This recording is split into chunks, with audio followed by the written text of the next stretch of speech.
accurate. You can see great really quickly. Russell Wilson, Brett Favre, John Elway, Peyton Manning. You can see it. Patrick Mahomes, you can see it. You're like, wow. Josh Allen was different. He was awful his first year. 52% completion percentage, 10 touchdowns, 12 picks, passer rating in the 60s. And he was bad his last year at college, and then he goes to the NFL, he's bad. But there is a reason why the eye test matters. There is a reason in recruiting you'll find a smaller player who's super productive, but general managers like the size and the arm and the mobility. They like those things. They like big. They like the eye test. They like the feel. Josh Allen, awful as a rookie 2 years later, outside of Aaron Rodgers, he's my number 2 choice for MVP. He's got more touchdown passes this year than he did in his first 2 years combined. And I think, and generally it doesn't work that way. You see a lot of special early. Justin Herbert, a lot of special, not winning a bunch of games yet, but a lot of special. Peyton Manning, Elway, Russell Wilson, Favre, Rodgers. I think his precedent is Troy Aikman. And Troy Aikman was 0 for 11 his rookie year.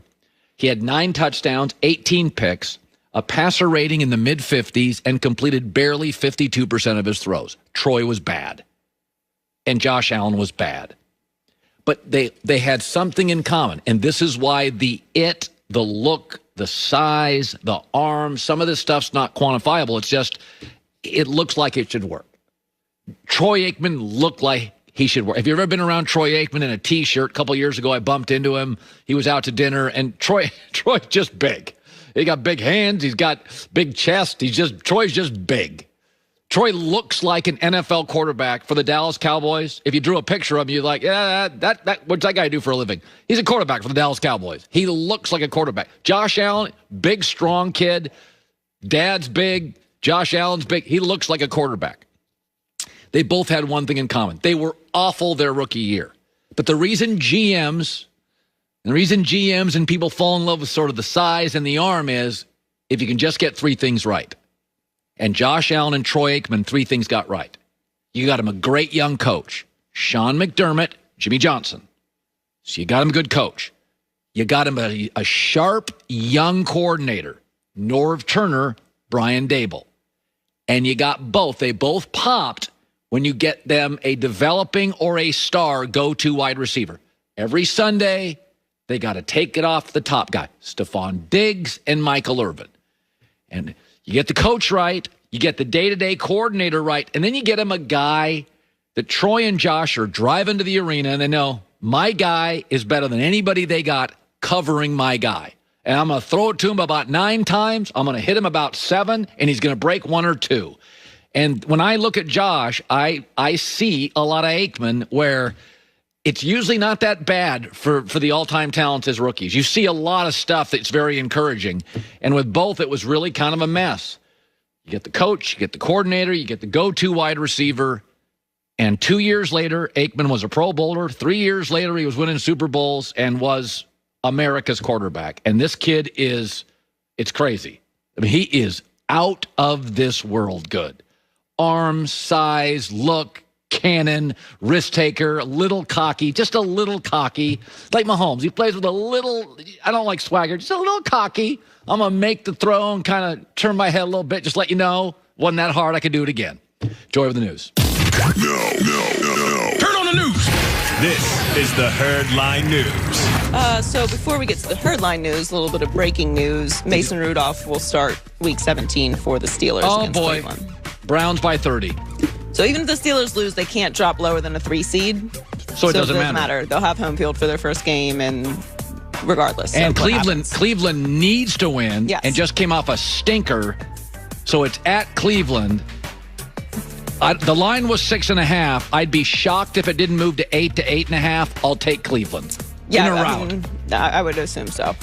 So Jared Goff had surgery yesterday to stabilize his right thumb that he broke and dislocated on Sunday, and he'll be out for the Rams' last regular season game. Sean McVay said Goff could return for the playoffs if their season continues past this week. Backup John Wolford is in line to get his first NFL start Sunday against the Cardinals.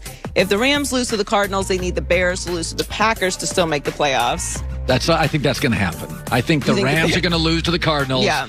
And Green Bay is going to beat Chicago. Well, I mean, similar to what I just said with the Steelers game, I think it's now, it's the Cardinals should win this game. If Goff is not out there, John Wolford's getting his first start. You know what I thought was they should amazing? Win this game. I saw a story either today or yesterday. It was like, but he'll be available for the playoffs. I'm like, Sean McVay is saying he could return for the playoffs. So you break your thumb as a quarterback and you're fine 2 weeks later? That doesn't even sound right. I mean, modern medicine, I don't know. They're saying he could do it. I mean, he's not obviously not going to be 100%, but it's the playoffs, so if he can play through it, then they're going to make it happen. He's also optimistic, McVay is, that Cam Akers will be able to return from his high ankle sprain this week, but they're uncertain if he's going to be able to play on Sunday as well. So, you know, there's a ton of playoff implications in this weekend. This is basically an additional wild card weekend with all the winner Sunday is going to be crazy. It's going to feel like 6 playoff games. You essentially have to watch every single game. Chicago Green Bay is a playoff game for the Bears. And it's the same for the Cardinals. So the Cardinals have to win. Yeah. I'm with you, though. I think the Rams lose and the Bears lose and they still get in. So Patrick Mahomes and Aaron Rodgers have been neck and neck in the MVP race for weeks, and Mahomes was in the lead. But according to Fox Bet, Rodgers has now moved ahead of Mahomes as the favorite to win at minus 250. Yes. This comes after his 4-touchdown game in the Packers win over the Titans Sunday. This is also the first time this season that Fox Bet has had Rodgers as the odds-on favorite to win the award. Yeah, I think he feels. I'll tell you another thing. I mean, these guys are all great. The ease in which Aaron Rodgers is playing. Like, he makes it. I think I've told this story before on the air. I remember watching Michael Jordan in the finals against the Phoenix Suns, the Charles Barkley finals. And I was sitting with a girlfriend. And I remember saying to her, it's just so easy for him to score 38. Like, the NBA's filled full of 6'6" guys. I mean, it's like Dominique Wilkins could jump higher and Barkley could almost handle the ball better. And you'd watch Jordan and you're like, it just shouldn't be this easy to score 38 in a playoff game. You watch Aaron Rodgers, it is like it's a 7-on-7 drill on some Sundays. He's just in a different zone. And what he has going on with Devontae Adams is just next level. And it's going to go through Lambeau, likely. I mean, they have to determine that this weekend, but I think they're going to handle their business.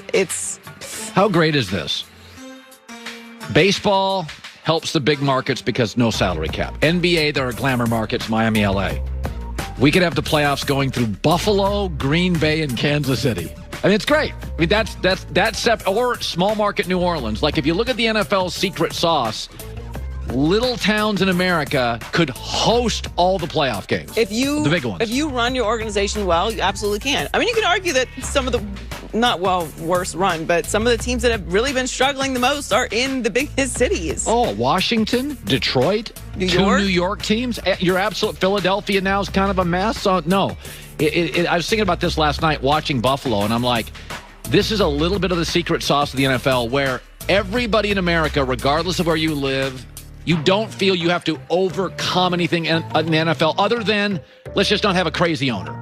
But there's so many elements to it. Like, free agency is so different in the NFL. Like, guys are willing to go to smaller markets to get paid a ton more because your careers are so short. That's exactly right. So, like, I can go live in Buffalo for 5 years and, make a couple $100 million. Like, I'm cool with that. Also, shoe deals in the NBA, it helps to be a Laker. Yes. Or a Miami Heat. It does help to be in kind of a glamour market with a Pat Riley, I do think there's also something, too, and we're seeing this with Josh Allen. If you're not in a major market, the fan base tends to be a little more patient with developments. Yes. And so they're not like turnover, Yeah, new coach, new quarterback, like move these things through. He doesn't come in right away and make a huge difference.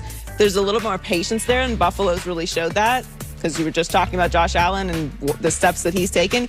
Would Josh Allen get that kind of patience in Dallas? Would he get that kind of patience as a New York Giant? Like, maybe not. So I think that plays a role in it in the NFL as well. Finally, Notre Dame has the tough task of facing top-ranked Alabama in the playoff on Friday. Can't wait for Friday. I know. Just get off work and go watch. And Anne's not